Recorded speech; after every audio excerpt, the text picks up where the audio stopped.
thanks so much for that feedback. If things aren't working, I definitely want you to let me know as well, because we get better by getting feedback. So today we're going to talk about executive presence. What does executive presence mean to you? So when you hear someone has executive presence, what does that look, feel, sound like to you?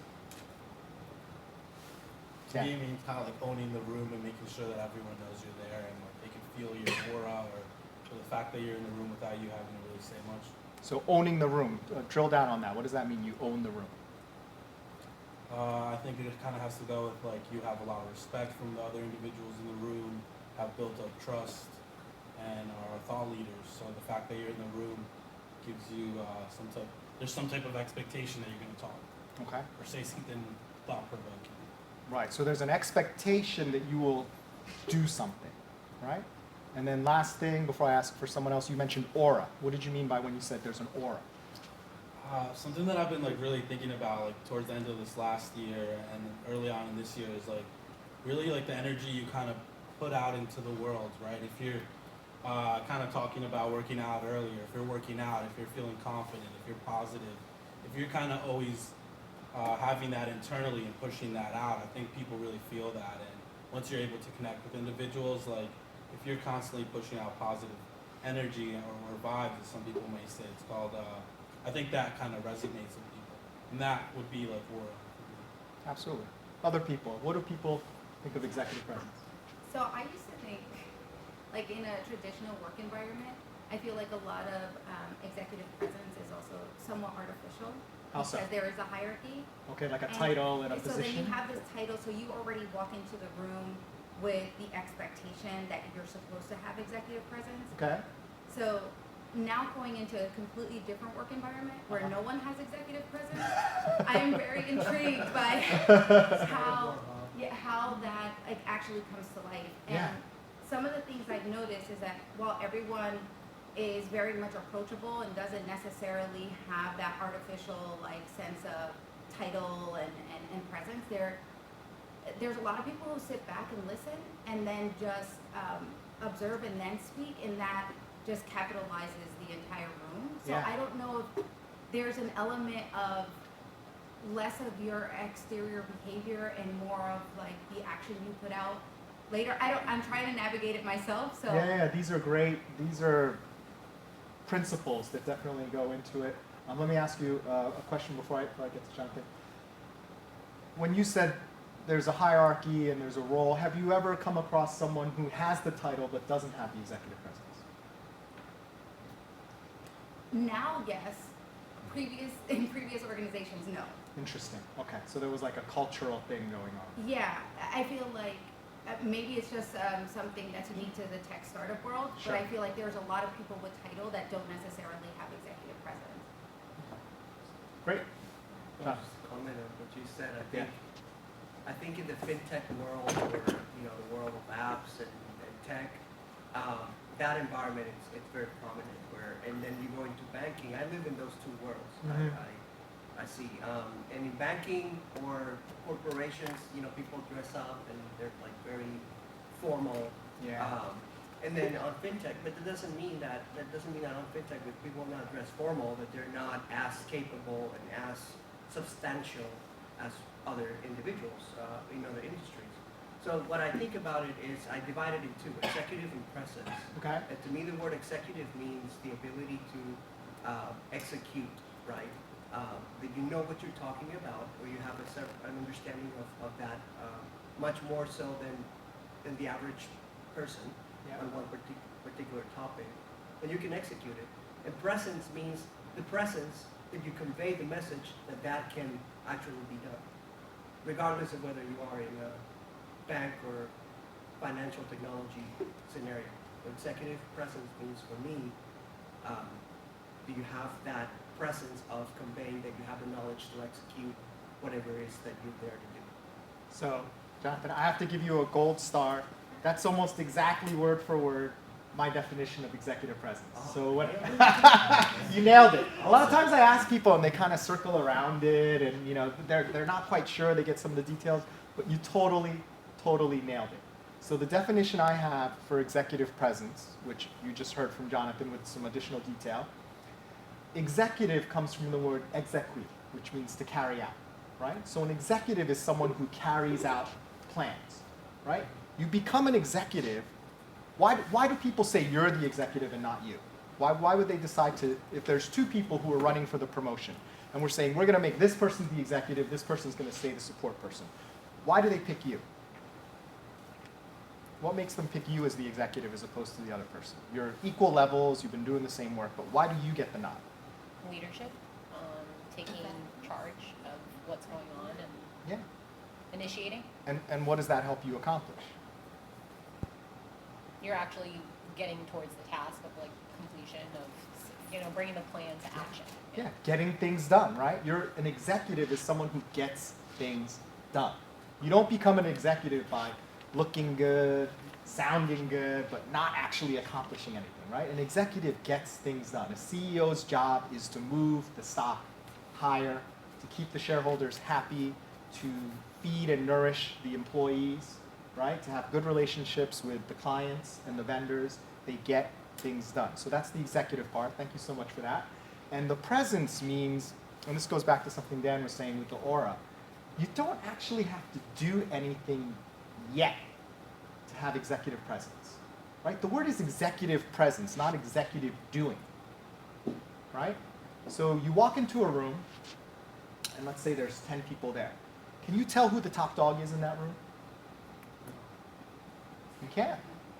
No. So the reason I say that, I was just at an event at BASF yesterday, and so this is from the Black MBA Association, Okay. and one of the executives who was there, she talks about that she experiences so many times when she gets into a meeting, Right. and there's new people and they don't know who's who, Yeah. they give her like a look of like they don't even recognize her or whatever. Meanwhile, in her head, she's like, yeah, you're in an organization 2 levels down under mine. Because she's a senior VP. Yeah. So, and she loves the look on their face when it's time to start the meeting, Yeah. and she's the one in charge of the entire operation. I love that. I So love that. that's why she always says, don't judge a book by its cover. You Yeah. never know who's powerful and who's in charge. So Now yeah. here's the thing. What I would say to that is she is almost cloaking her executive presence. Well, it's right? through her skin. On that one, it's the skin color. Yeah. Yeah. Well, with her skin color, definitely issues with like women and minorities, definitely issues with unconscious bias, right, in executive presence. But what I would say is regardless of what color or gender they were, if you go in and you're the top dog and let's say people don't know your picture, you can choose to let it flow and people are like, wow, there's something about this person, or you can kind of tamp it down until you're ready to spring it into action and you like the look on everyone's faces. They're like, oh my gosh, like who is this person? I didn't think they were anyone. So there is an energy of presence. And like any other energy, you can make it higher or you can make it lower, right? Let's say you're really sad and you need to go into a business meeting and perform. Can you hide your sadness, Carmen, for that 10 minutes so you can get things done and then go back to being sad? Yeah, you can, right? You can moderate it. Or let's say you're really happy, something great happened to you and you run into a friend and you just find out that something bad happened to them, like they lost their job or they have a sickness. Can you modify your behavior in that situation? Yeah. Yeah. I mean, I think a little bit of being able to show that shows authenticity. Yeah. I mean, depending on what your style is, Yeah. but I feel like if you're innately happy or innately sad, if you're able to build that into what you're talking about, you can have a greater connection with the people you're trying to meet. Yeah, absolutely. So executive presence, we'll wrap it all up in the definition and then we'll start to break it down a little bit. Executive presence is the ability to inspire confidence in others that you can lead in a given context. Okay? It's exactly what Jonathan was saying before. Executive presence is the ability to inspire confidence in others, not just in yourself, but in others that you can lead, right, in a given context. Does that mean you're the best person for the job? Not necessarily. Does that mean you're the smartest person in the room, the most capable? What does it mean? If you have the most executive presence, but you're not the best person for the job, what does it mean? I should use that and lead the others and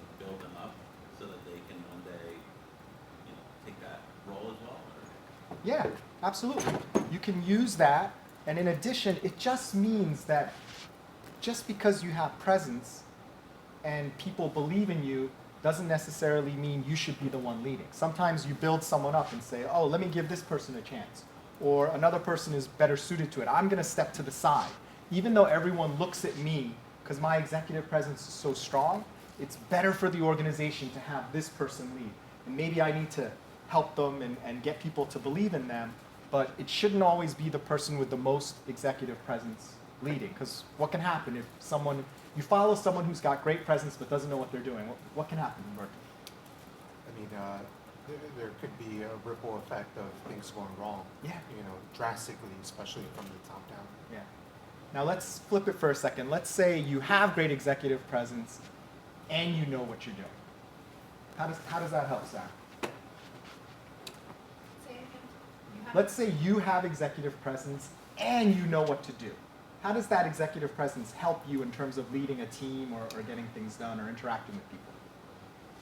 Well, it sounds like you have a good tools and you can definitely help motivate the next individual. Yeah. You have the tools, people believe in you. Now, what if you have the ability, but you have very low executive presence? What happens then? I think really not fully helping the next helping the individual Yeah. in the capacity of motivating. It sets up an extra barrier for you, right? You're like, I'm the expert. I have everything you need. But this person is like, what's your experience? How long have you been working for this company? Do you have management experience, right? You could have it all, but they're starting from a position where they're doubting you and challenging you because your executive presence is low. I'm going to leave unconscious bias to the side for a second. That's a totally separate session. So you can see the benefits of having executive presence, right? It doesn't make you smarter, doesn't make you better. It just allows you to do the best with what you have, and it allows you to interface with other people better because they believe in you. They believe something about you, whether it's true or not. What you decide to do with that, you're all responsible professionals, that's up to you. But it doesn't necessarily mean you're the best person for the job. It doesn't mean you're the worst person for the job. It just means people believe in you. Does that make sense? Okay. So, we're going to talk about how you get to executive presence, right? We kind of know what it is, but what makes you feel like this person has executive presence versus another person? What do you think that is? You believe in the mission? Sorry, speak up. You believe in the mission? You believe in the mission. Okay, expand on that. How does that help convey executive presence? So I'll use my business as an example. So when my president talks to us and he gives us a vision of what he wants the business to go, he gives us a nice action plan of where we need to go from A to B to C. Yeah. So he has a very good, I guess, like presence, right? Yeah. And he conveys it very well on what he expects from the staff. That's absolutely right. Yeah, having that vision, being engaged in the vision. What else? I would say that a leader that inspires would be someone who coaches and empowers the people that they're trying to get involved in their mission, Okay. the action plan. And I feel like people are more motivated to participate or be recruited to help that one person with executive presence if they're willing to kind of connect on that level. So that person connects with others, and that leads people to feel that they're connected. What are things that someone brings, they haven't done anything yet, and I agree with that 100%. What are things, someone's in the room, right? What is the state of being that that person has that conveys Confidence. confidence? Expand on that, absolutely. I think that's the aura that Dan is probably referring to. You come into a space knowing your value there, and hopefully you do have the knowledge. You can speak from a place of confidence that you know what you're talking about. You can likely answer to most questions. You have Yeah. information. I just say confidence. I think executive presence. I think confidence. immediately. Confidence. Before you even open your mouth. It's Confidence is probably the big dog in executive presence, right? It's kind of the main one that everyone thinks of and the one that people really feel, because to convey confidence, you have to have confidence, right? You can't convey confidence if you don't have confidence, or you can't fake it too long. I feel like what I found is like people walk into a room and they don't have a fear of being noticed. I found that sometimes there's folks that walk in the room that are really capable, but they're fearful almost of being noticed. And so Right. their body language communicates taking a seat in the back, Yeah. not really, they're engaged, but they're not really showing active engagement. Mm-hmm. And I found like a lot of, at least in my last organization, a lot of Latinos would do this coming into like meetings, big meetings. They wouldn't take the seat at the table. Yeah. Absolutely.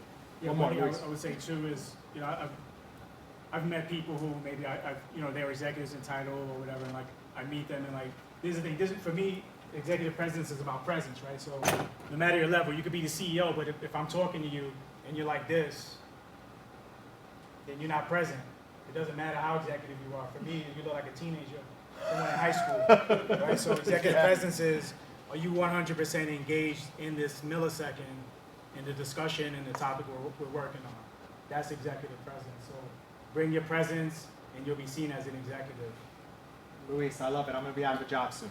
Joanna. I think part of it is to put in your ego aside. Okay. So where no task is too small for the leader to do Yeah. that. And that comes with also creating that trust with the people that you work with. Yeah, And absolutely. I can, clean the floor if I need to. Yeah. So you are taking action. You're not just ordering people around and expecting everyone to do things that you would not do. Right. Yeah, absolutely. All right, so these are all things that I've identified as being important for executive presence. Let me put a finer sort of point on it. Executive presence doesn't come from doing, although as you do stuff, you can give off certain auras, right? But executive presence, that when you walk in the room and people just sense that there's something about you, right? Like you can sense that about certain celebrities, certain executives. Maybe you don't even know who they are, but you're like, wow, there's something about this person. It comes from your state of being, right? And Carmen had mentioned confidence, right? Confidence is the state of being, right? And there are 6 degrees of executive presence. Do you guys remember the game 6 Degrees of Kevin Bacon? Yes. Right? Where you can connect one actor to any actor to Kevin Bacon within 6 movies. So I call it the 6 degrees of executive presence. And you've already named some of them here today. I'll list them out for you now. It's proactive, right? Proactive meaning you take care of business in advance. You figure out what's going to happen and you start to take care of it. You're not reactive, you're proactive, right? A leader anticipates, an executive anticipates what's going to happen and prepares for it and takes action on it. So that's number 1, proactive. The second one is resolute. Resolute means you've decided, Joanna, that this is what you're going to do, and someone from your team says, I don't think that's a good idea because of X, Y, and Z. Do you immediately fold and say, oh, you're right, let's not do that? No. Right? You carry out the plan. Now, that doesn't mean if they make a good point that Joanna wouldn't reflect and say, well, let's integrate that feedback into it because I hadn't thought of that, right? A leader also does that, right? They take feedback. But they don't fold as soon as there's some resistance, right? Like you say, we're gonna go, and someone raises their hand and says, I don't know, that's a good idea. And then you say, oh, okay, we're not gonna do that. I was just kidding. Is that executive-like? No. So executives are also resolute. So they're proactive, they're resolute. The next one is equanimity. Do people know what equanimity is? No. So think about equanimity like you're on a ship, like a small ship, like a fishing vessel, not like a huge cruise ship. And the ship is moving because there's some waves. There's 2 types of people in the world. One person is experienced in this sort of thing, and they know how to shift their center of gravity and stay level and not get seasick, right? Because they're used to that. They have their quote-unquote sea legs. And then there's another person, excuse me, like a landlubber, right, who doesn't really go on ships. What happens to the person who's not experienced in that? Nauseous. They get nauseous, right? Now, is there any difference in what's going on in the ocean and the boat? No. What's the difference? What's that? Their reaction. Their reaction, their ability to deal with the changes and the waves, right? So equanimity is that from an emotional perspective, right? Someone comes in, you're so happy, you have a great idea, they challenge you and they try to like cut it down really aggressively. How do you react? Do you go, ah, and freak out, or do you say, oh, that's an interesting point. I've thought about that. Let's go over it. Or I haven't thought about that. Let's pursue that a little bit further and reveal and then figure out what the right path is forward. When you're dealing with someone, do you want the person who has equanimity or do you want the person who freaks out and starts yelling at you? Right? Executives don't freak out. Do you want the CEO of your financial company, when the stock market starts going down as it has, do you want them to like freak out and be like, no, all my plans are destroyed? It doesn't work. That's not an executive, and that's not what the troops need, because they draw confidence from your confidence, right? So equanimity, very important. So that's P-R-E, oh, go ahead. I think a good example to equanimity, this word learning for the first time today, would be when like CEOs get asked tough questions on interviews. Oh yeah. You rarely see them ever answer the question. They always already have a good idea of what they need to say at every single point in the conversation. So Yeah. I think whenever like a company's going through a crisis, you really see who the top executives are at that company, because they're able to stay pretty balanced when you're getting asked these questions about like lives being lost, or Yeah. billions of dollars being lost, and that's really cool to see. And I like watching a lot of interviews from executives for that purpose, like Yeah. to see how they address questions and navigate the tough environments that they're in sometimes. That's a I think great that's point. a great point, because I think that also shows sometimes some executives who don't have that, right? And then the way they respond and what that does to their organization. So if you think about like the oil spills and what happened to like the big oil companies, and their response to it also showed how disconnected they were from the reality of what was happening, right? So it could also expose some sort of weaknesses that that leader may have. What did he say? Does anyone remember the words that the infamous words that Oh he my said? gosh, something about he doesn't want to be dealing with this either, or something along the line. I don't remember the word for word. He said, and I'm glad you brought it up, because when Dan was talking, I was thinking of the same exact thing, so you and I are simpatico. He said, I just want to get back to my life. Yes. It's like, are you kidding me? There is millions, maybe billions of oil polluting our Gulf, our shellfish, our children. And your priority is to get back to your life? Is that what you want the leader of your organization to say, even in private? Certainly not when they're being filmed for all the world to see. So that's an instance where maybe there's like, and I don't know the guy, so maybe he's an amazing leader in every other facet, and under the tremendous pressure, he cracked and let something slip out. I don't know, maybe he didn't get enough sleep. Who knows? I'm not going to judge. But what I will say is that statement is not executive presence. You do not want to make that statement during a crisis situation. All right, so we have being proactive, we have resolute, we have equanimity. The next one, the fourth one, is stillness. Right? Why is stillness important for executive presence? Why do you think? From a basketball perspective, why is stillness important? You move a lot in basketball, but sometimes you're still. Why is stillness important?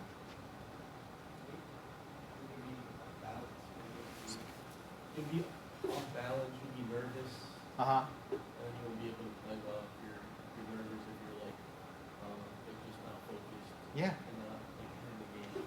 absolutely. And in basketball, are you always moving every second? No. There's some explosive movements, right? And what are you doing before you're moving? Thinking where you're Yeah. You're still, you're planning, you're solid, and no one can tell what you're going to do because you're totally still. So there's real power in stillness, right? The power from action comes from the stillness that you had before as well as the actual movement. So picture people on the starting blocks in the Olympics. You're about to swim, you know, and they get up on those little blocks and they shake, and then I'm not very flexible. I can't really reach down and touch my toes, but they stand there. Are they wiggling around before the gun goes off? No. What are they doing? What do they look like? Statues. They look like statues, right? And then when the buzzer sounds, what happens? They explode, right? Powerfully into the pool. Now, what happens if they go too soon? Disqualified. Yeah, false start, eventual disqualification. What happens if you go too late? Yeah, you're behind. You lose, like some of these races are won by what, like the 100th of a second or maybe even less. So the stillness, you have to be still until the exact moment it's time not to be still, right? There's real power in that as well, knowing when to say something, when to do something, the timing of it. But you can't explode or do the right thing if you're always doing something. Do you know someone who's like nervous and is always doing something? You know, they never stop, right?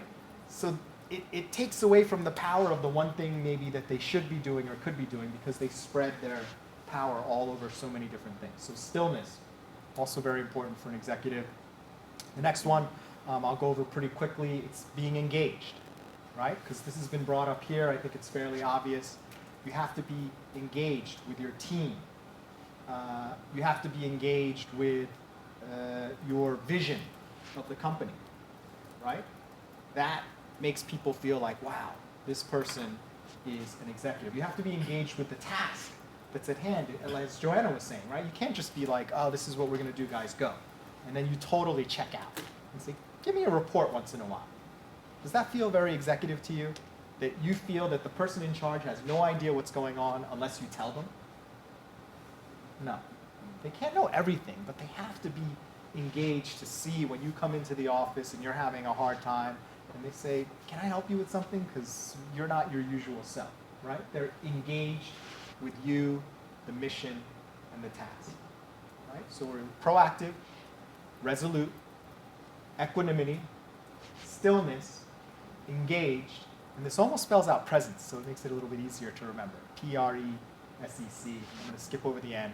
And the last C is the one that everyone thinks about, the big kahuna in executive presence, but it's not more important than the others, is confidence.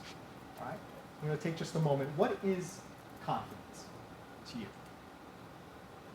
Right? A lot of these words, we think we know what they mean, but when you really stop to think about it, they're kind of hard to define. And if you can't define it, you can't get it. So what is confidence? I would say it's like a substantiated belief in your ability to do something. Okay. As opposed to arrogance where you're like, yeah, I'm the best or whatever, about not based on anything other than just puffing yourself up. Okay, So okay, I would good. just say it's a substantiated. Substantiated, okay, good, good, I like that. Joanna? So you just having trust in yourself. Trust in yourself. Okay. And how does that trust translate? Like what happens now that you have trust in yourself? You know, if you sign up for a test, you can deliver. Yeah, absolutely. Evelyn. I was just gonna say trust in yourself, but I don't think it necessarily has to be backed up by fact. It doesn't have to be backed up by No, fact. because Okay. like your Explain. confidence in yourself Yeah. is all about you being able to trust that you can get the job done. Now, whether or not you can, that's a whole other thing. That's a fiction. Right. Just It's how a you feel feeling. about yourself. It's a feeling inside. Yeah. Yeah. It's nothing to do with whether or not you are actually capable. Yeah. It's about how you feel. One of my favorite lines from Top Gun, the new movie's coming out soon. Your ego is writing checks that your body can't cash, right? Really confident, but maybe the guy can't deliver. But everyone would say Maverick is very confident. I was going to say firmness in what you believe, because I think a lot of times we believe things about ourselves, and that translates into what we could consider confidence, is being able to stand firm and I'm good at this or I'm not good at this. That's true confidence. Last one. I'm intrigued by the nuance here by gender because Okay. I feel like women, in terms of confidence, would have to trust that they can actually deliver on the task. Where I Okay. feel like men would be more inclined to writing the checks even though they can't cash them. Ah, very good. A gender-specific one. I'm just saying. I think there's a gender nuance, that's all I'm saying. What's your rebuttal? I love that. I love I think that. she's right. And what I would say is my definition of confidence actually comes from a book written by two women who specifically studied confidence in women. So it's called The Confidence Code. If you have a chance, read it. Excellent read. It's about 200-300 pages. It's not too long. You can do it in like a week. And what they did is they interviewed and met with women of extreme confidence. We're talking like heading up the UN type confidence, heading up, being the star of an NBA basketball team, being like, a high-level ranking Marine that's seen combat. Like these women are at the top of the confidence level. And they interviewed them and studied them to try to see what is it? Can we dissect what these women have so we can share it with other women? Because to your point, there can be some differences in confidence between the way it's communicated in genders. And they found that as well. So the definition that they came up with, which I love, it's the best definition I've seen. And it's in line with everything you've all just said. Confidence is purity of action produced by a mind free of doubt. Let's say that again. It's beautiful. Confidence is purity of action. You just do it, right? You don't hesitate. You just go for it. Produced by a mind, right? It's not evidence. Evelyn was right. It's not evidence. You don't necessarily have to have it. By a mind, your state of being, your thinking, is free of doubt. And what does that allow you to do when you have confidence? When you can act free of doubt? It seems like you can overachieve even, right? You can set up a certain milestone and actually go above and beyond that. Yeah. The right confidence. What's the opposite? I'm not sure if I should start this business. I got a mortgage. Is my spouse going to be on board? Oh, but I'm going to retire and my pension, right? Is that going to produce results? No. So it's not that you don't consider things. It's that when you act, when you've decided you're going to act, you're acting, right? Your confidence is there. Your action is pure. And that allows you to have the best chance of success. Because guess what? So you can probably tell us, Sarah. Can people sense when you don't have confidence in a house or something you're right? Yeah. They can sense it. You show that energy, it's also by energy, right? Yeah. Yeah. So does it make it harder to sell something you don't have confidence in? Yeah, of course it is harder. It's harder, yes. Yeah. Yeah, because these days, right, everyone has information at their fingertips. And so you must know really what you're going to discuss for you to convey that message. And otherwise, you don't get the message. Yeah. Absolutely. All right, so in all my presentations, I like to make sure I get you really engaged and up, not just talking. So we're going to do 2 exercises today. The first one, and they're going to be based on the 6 degrees, right? So the 6 degrees, same with me. P is for proactive. R is for resolute. The first E is for equanimity. The S is for stillness. The next E is for engaged. And the last C, the big dog, is confidence, right? So the first one we're going to do is an exercise called Be Rad. And by rad, R stands for 1, to read what's going on. A is for adapt. And D is for don't get stuck. So when you're proactive, you're reading what's going on ahead of time. You are adapting to it. And D is if something happens and it stops you from doing what you want to do, you don't get stuck. So what we're going to do in just a moment, I'm going to ask everyone to line up on opposite sides of the room. And your goal is going to be to walk, not run, as quickly as you can to the other side of the room. But other people will be coming at you at the same way. So if I could ask this side of the room to head over there. enough space or time. There isn't enough space, but everyone here has executive presence, so you'll figure it out. Not going to dictate where you stand. You can be here, you can be here. All you're going to do is you're going to try to get to the other side of the room, right, as smoothly as possible. We're going this way? I don't know, we're following you. You're the leader right now. No, that's all right. All right, on your marks, get set, go. Get to the other side of the room. Right, with as little resistance as possible. Is this timed? No, no time. Oh. No time. Yeah. And then just stop when you get to the other side.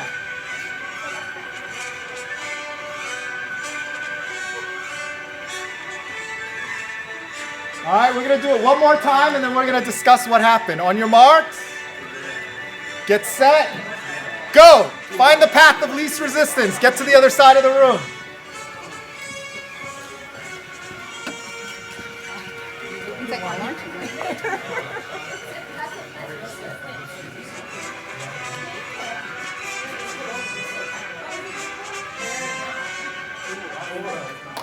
All right, everyone, give yourselves a round of applause. Great job. Have a seat.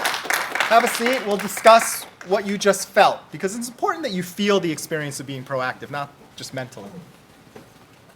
So as you're grabbing snacks, let's discuss, how did that feel when you moved from one side of the room to the other? Was it easy? Was it difficult? Did each rotation feel any different at all? Pretty easy. Pretty easy? Why was it easy? There was nothing blocking my way. Nothing I went at blocking my your own way? pace Okay, and why was there nothing blocking your way? because no one came at each other.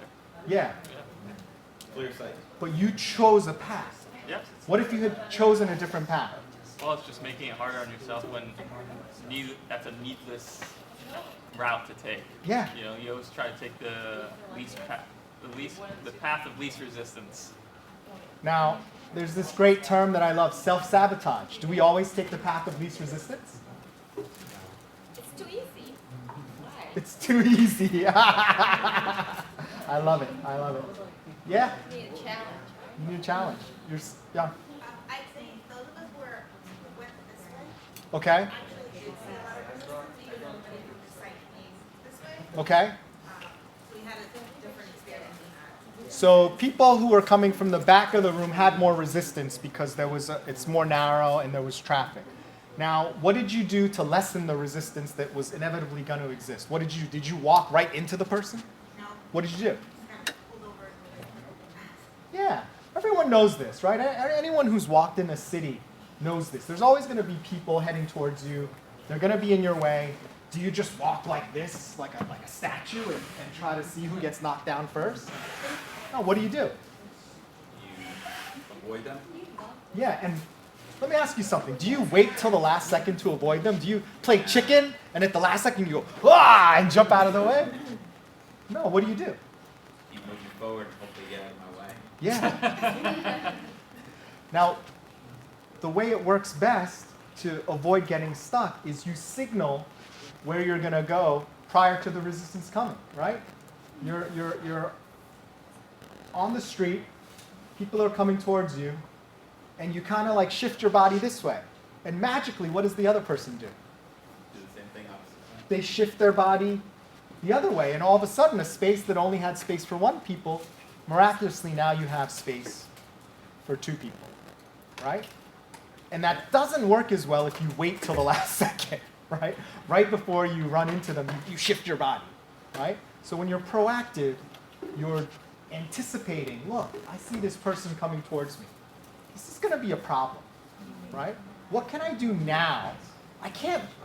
We'd love it if we had the power to make people and problems disappear, but we don't, right? We have to deal with reality.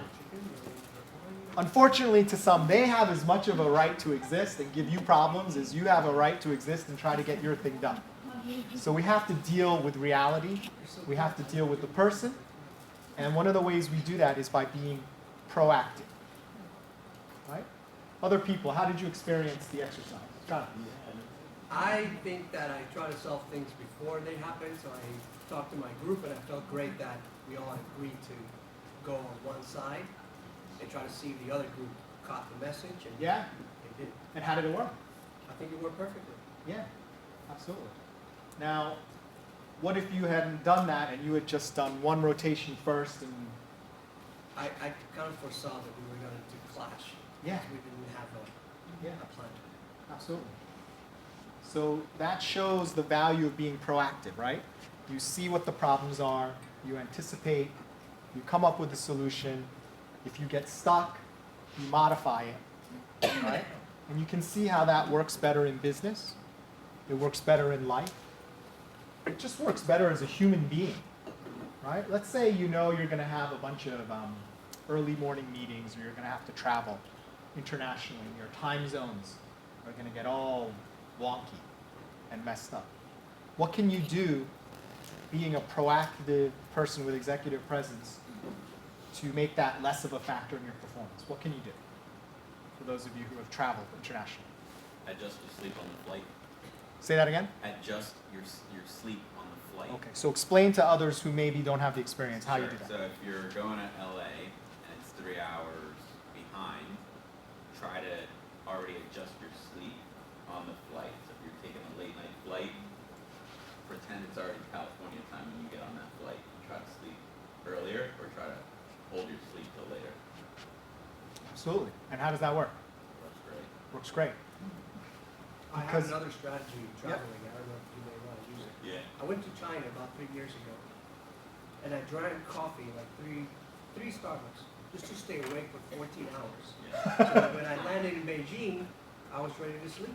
And so I didn't have that jet lag because I was awake with a bunch of Chinese friends in the plane. And, This was a long time ago, right? It wasn't last week?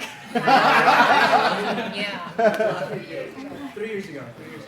My wife has instructed me not to shake anyone's hands today. Yeah. That's a good point. No, let me clarify. It was 3 years ago before everything happened. Awesome. One more. So there's this app called Time Shifter. Can you speak up? Yeah. So there's this app called Time Shifter, which is basically like your own personalized like plan if you're going on a flight. Like it'll tell you when to sleep. It'll tell you like when to put the window up, when to put it down, and then like it helps with the jet lag when you on long flights. Yeah. I think you have to pay for. I don't have it personally yet, but I heard about it. But people, some of the reviews were like, oh yeah, I was the only one awake and everybody else was sleeping, and I felt like such an idiot. But then like when I landed, I felt like perfectly fine. Yeah. The other thing that you brought up. Sometimes what I do is I try to get to my destination the night before. Yes. And I adjust. You right? reset. So if you're able to do that, Yeah. and I'm sure you can justify it, is get there the night before and try to adjust your sleep. Especially if you have a morning meeting, right? Like, Yeah, you don't want to yeah. be like crashing Exactly. like midway. Yeah. All right, great. So now we're going to do our final exercise for today. Raise your hand if you're fairly confident with public speaking or reciting something in front of a large group. Okay, so some of you are. Okay, as you can see, I am. Like from 1 to 10, what is this scale? Well, it's funny because, can you help me hand these out? Sure. And I want everyone to write on a scale of 1 to 10, just write on it how confident you are on one side. Write the number 10 meaning you're a boss. Doesn't matter to you at all. And 1 meaning you're terrified. Are there any stipulations to this, like rehearsal or no rehearsal or anything like that? Impromptu versus confident. Yeah, I feel like that changes the dynamic of Oh, you're saying how confident are you with rehearsal? If you had to pick the top, I mean, Okay, I'm saying with as much rehearsal as you want or need. What is your level of confidence? Okay? So just write the number.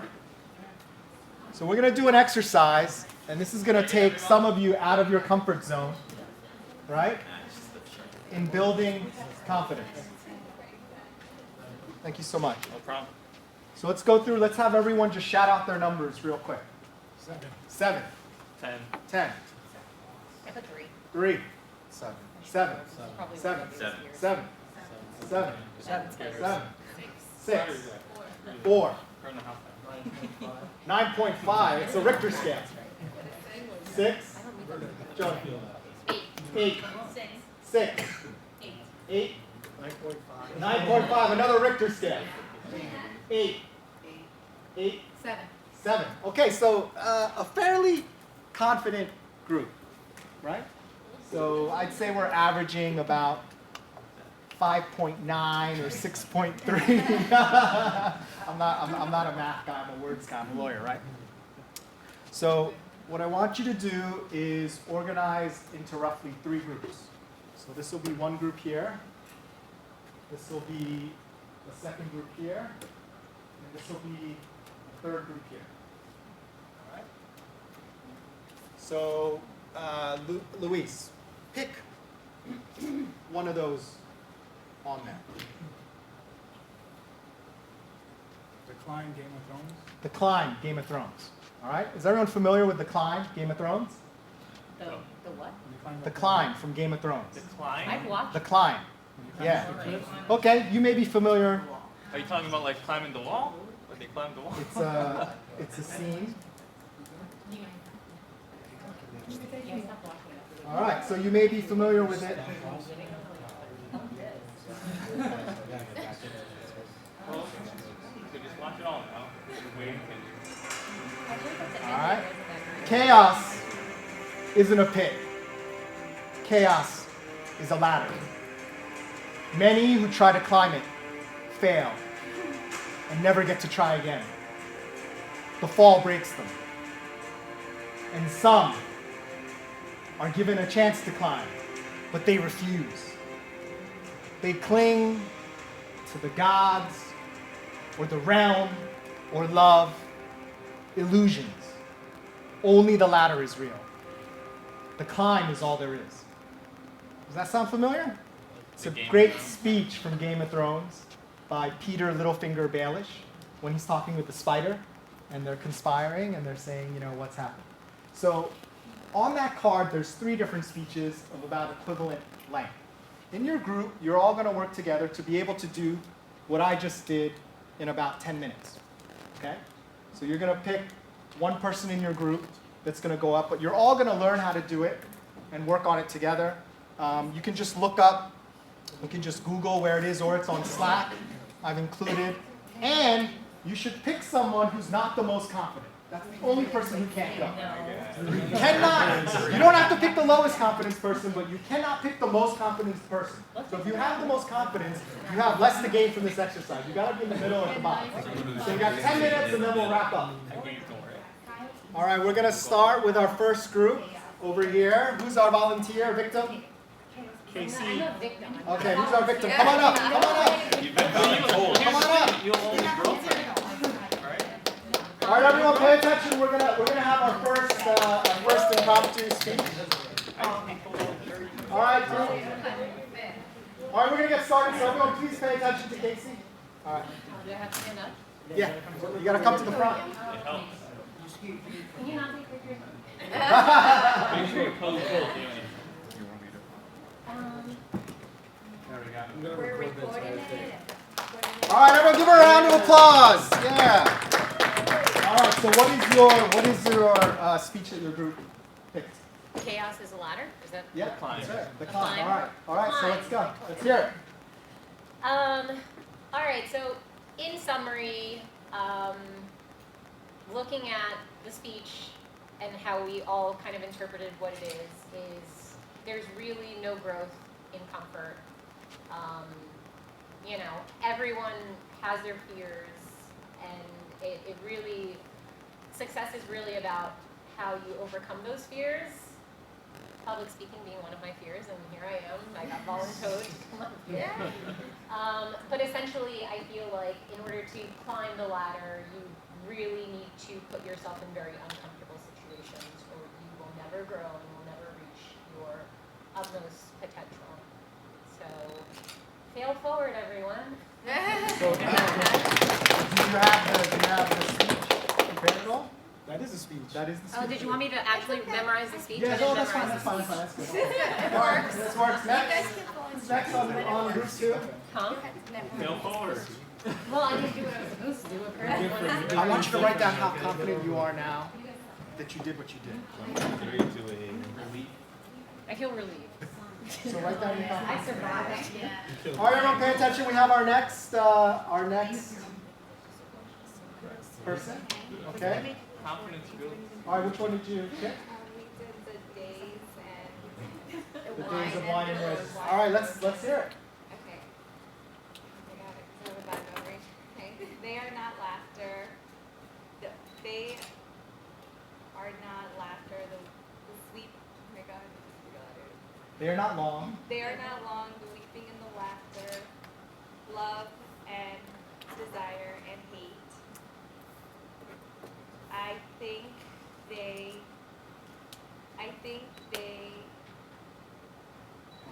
have no portion in us after we pass the gate. They are not long. Wine and roses are misty, out of a misty dream. All right, yeah. All right, excellent. How do you feel? A little nerve-wracking because I have a really bad memory. You did great. You did great. Absolutely. All right, last volunteer, Seth. All right, let's give a round of applause. Write down your confidence level on the back of your card now that you've done it. All right, which one did you choose? Climb. The climb. All right, let's hear it. Climb. Okay. Climb is in a pit. Climb is a ladder. I mean, chaos. Sorry, chaos. I'm trying to confuse with this Spanish coming out here. Chaos. Chaos is a ladder. A ladder that you try once. In some, there's only one chance. One chance. And if you miss that chance, you can fail. God and love. That's it. All right. Well, I want everyone who spoke to write down how confident they are now. Right? And then we'll finish up because we're running out of time here. All right, so Casey, what was your first number that you wrote down before? Well, I guess I probably didn't accurately write down my first number. So maybe I was a 5, and now I feel like I'm more of a 6. Okay. But I feel like I can definitely do it, and I feel like I fake it till I make it, but I'm essentially shaking. And like, I can't internally calm myself down. That's the problem. No one could tell, by the way. You did great. All right. So, what were your numbers before and after? Before it was a 6. Okay. I think after it was a 7. Okay. I think like when I prep, more time to prep, Yeah, I absolutely. do a lot better. This was hard. We didn't have a lot of time. But I think overall, like it was good to just learn that you can kind of memorize bits and pieces of the movement. Okay. Great. And last but not least, 6. 6. Now I feel like 8. 6 to 8. Yeah, Wow. I feel like this. I feel like I'm in a family. Yeah. So I feel supported so much from my team. My thinking with this. Listen to this, that. I give a sign. Not I give you someone saying that was awesome. I felt so supported by that. And the thing that I feel so not too confident sometimes is my accent. Because I came here when I was 19, right? But I'm still translating. I'm translating in my brain from Spanish to English. And sometimes when I get upset with my kids, I say, don't make me start talking English. You're not going to understand. When I grounded, I mix the Spanish and English. They speak fluently Spanish, don't get me wrong. But not to my level, of course. I speak fluently Spanish.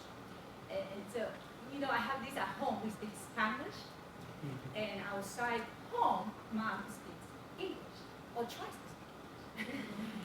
So this is what I always have with my accent. So when I go in front and I'm like, these people might not understand my R's, my E's. Like, that's what I feel. I live in confidence. Okay, so 2 final comments and then we'll wrap up. On this last piece, confidence, what I want you to take away from today is confidence comes from action, right? Confidence comes from doing it, resetting, doing it again. It doesn't come from sitting in your house, in your room, at your cube, thinking about what you're going to do. It comes from getting out there, doing, dealing with what you did, doing it again until you get better and better and better, and you go from a 6 to a 7 to an 8 to a 10. That's confidence. And the last thing I want to do is just a quick summary.